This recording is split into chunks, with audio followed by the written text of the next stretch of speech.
Hello बच्चों, let's read the question first. Which is the principal site for the development of ribosomal RNase.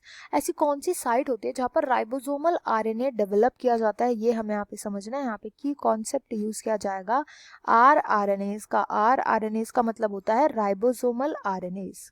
Ribosomal RNS, ribosomal RNS. अब होता क्या, जो normally RNS का formation होता है ये कहाँ पर होता है, ये होता है न्यूक्लियस के अंदर. न्यूक्लियस के अंदर बनाया जाता है by the help of transcription.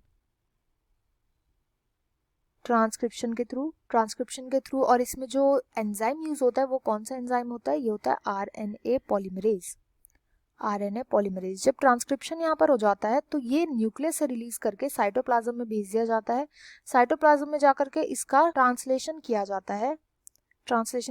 ये ट्रांसलेशन जो होता है वो किसके थ्रू होता है, वो होता है राइबोसोम के थ्रू. एंड राइबोसोम का क्या स्ट्रक्चर होता है, राइबोसोम में मेनली प्रेजेंट होते हैं RNA and protein. RNA and protein का बना हुआ होता है. जिस आरएनए का ये बना हुआ होता है उसको हम बोलते हैं rRNA, that is ribosomal RNA, क्योंकि राइबोसोम में प्रेजेंट होते हैं. अब ये जो राइबोसोमल आरएनए होता है ये न्यूक्लियस में नहीं बनाया जाता. न्यूक्लियस के अंदर ही प्रेजेंट होता है एक डेंस एरिया, बहुत ही ज्यादा डेंस एरिया पे बहुत ज्यादा डेंस साइटोप्लाज्म प्रेजेंट होता है. इसको हम बोलते हैं न्यूक्लियोलस.